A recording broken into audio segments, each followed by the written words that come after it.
រឿងប្រាសាទនាងខ្មៅក្នុងការកន្លងទៅយូរហើយមានស្ដេចមួយអង្គព្រះនាមសូរិយាទេវង្សគង់នៅលើភ្នំជីសូវជាស្ដេចមានមហិទ្ធិឫទ្ធិមានបុណ្យច្រើនព្រះអង្គបានកសាងប្រាសាទ5ហើយទ្រង់ឲ្យគេជីកស្រះ4នៅលើភ្នំគ្រប់ជ្រុងប្រាសាទនៅគ្រប់ជ្រុងទាំង4នោះជាកន្លែងសម្រាប់ក្រសាលរបស់ព្រះមហាក្សត្រព្រះបាទសូរិយាទេវង្សមានបុត្រីមួយអង្គព្រះនាមនាងខ្មៅនៅពេលមានប្រជញ្ញ16វស្សា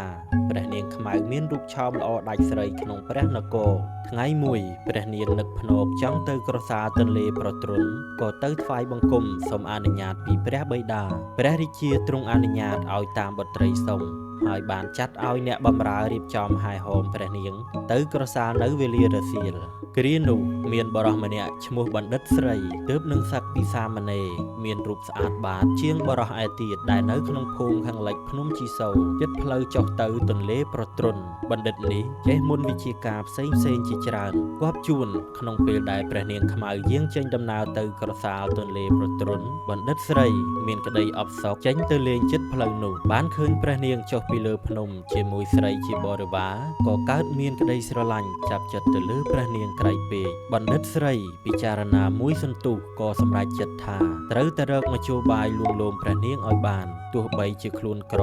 ក៏ត្រូវព្រះបិតាព្រះនាងយកទោសយ៉ាងណាក៏ដោយគិតដូច្នោះហើយបណ្ឌិតស្រីបាននឹកដល់មន្តវិជ្ជាការដែលខ្លួនចេះទាំងប៉ុន្មានរួចបេះស្លឹកឈើយកមកសូត្រផ្លុំសេកមន្តវិជ្ជាការនោះហើយក៏ឡើងដើមឈើផ្លុំស្លឹកបន្លឺឡើងសំឡេងស្លឹកដែលបណ្ឌិតស្រីផ្លុំបានចុចចំបេះដូងព្រះនាងខ្មៅធ្វើឲ្យព្រះនាងភ័ន្តភាំងស្មារតីលុះដឹងខ្លួនឡើងព្រះនាងសេញជប់សេញជើងមួយសន្ទុះសំឡេងផ្លុំស្លឹកនោះរឹងរិតតែពីរោះឡើង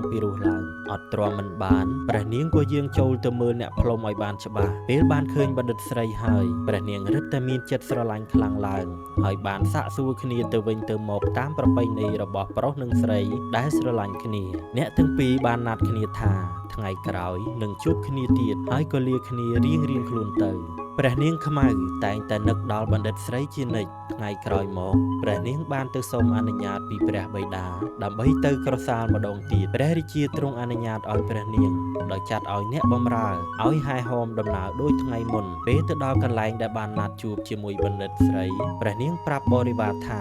អ្នករាល់គ្នាត្រូវឈប់ចាំខ្ញុំសិនខ្ញុំមានកិច្ចទៅឯនោះបន្តិចព្រះនាងធ្វើដំណើរទៅជួបបណ្ឌិតស្រីតាមដែលបានណាត់គ្នាហើយអ្នកទាំងពីរក៏បានសម្រេចសេចក្តីប្រាថ្នារបស់ខ្លួនពួកបរិវារទៅលបមើលឃើញកិរិយាមិនល្អរបស់ព្រះនាងដូច្នោះមានការផិតភ័យខ្លាចស្ដេចយកទោសដល់ជីវិតក៏ជំនុំពិគ្រោះគ្នាថាយើងគួរតែក្រាបទូលស្ដេចកុំខានលុះត្រឡប់ដល់ព្រះរាជដំណាក់វិញពួកបរិវារបានចូលទៅក្រាបទូលស្ដេចសពគ្រប់តាមដំណើរព្រះរាជាទ្រង់ខ្ញាល់យ៉ាងខ្លាំងក៏បញ្ជាឲ្យពេជ្ឈឃាតយកបុត្រីទៅសម្លាប់ចោលព្រះមហេសីជាមេដាបានក្រាបទូលសុំឲ្យព្រះស្វាមីទ្រង់មេត្តាប្រោសប្រទានទោសដល់បុត្រីគឺសូមព្រះអង្គកុំសម្លាប់គ្រាន់តែបំបបង់ចេញពីទីនេះចុះព្រះរាជាទ្រង់អនុញ្ញាតតាមសេចក្តីស្នើសុំរបស់ព្រះនាងជាមេដាទើបទ្រង់បង្គាប់ឲ្យសេនាបតីធ្វើប្រាសាទ2ដែលមានចម្ងាយពីព្រះដំណាក់ទៅ3យោជន៍រួចស្ដេចបង្គាប់ឲ្យព្រះនាងខ្មៅនៅទីនោះចាប់ពីថ្ងៃនោះមកព្រះនាងខ្មៅកាត់ទុកជាទម្ងន់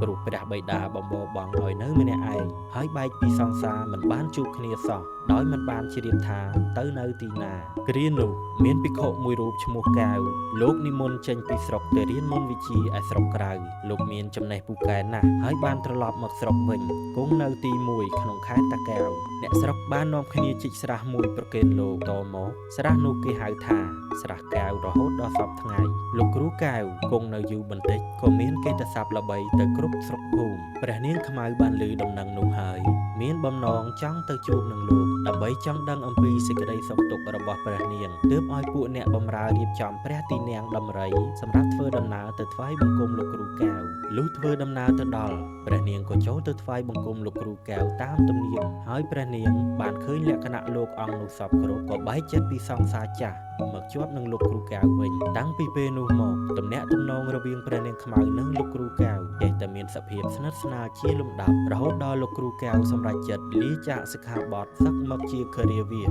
នៅរួមសុខទុក្ខជាមួយព្រះនាងក្នុងប្រាសាទនោះទៅដោយមានរឿងដំណើរយ៉ាងនេះបានជា ជាប្រាសាទនោះគេហៅថាប្រាសាទនាងខ្មៅជាប់រហូតមកសូមបញ្ជាក់ផងដែរថាប្រាសាទនាងខ្មៅស្ថិតនៅក្នុងឃុំរៀងស្រុកសំរោងខេត្តតាកែវដែលសព្វថ្ងៃស្ថិតនៅក្នុងវត្តប្រាសាទនាងខ្មៅ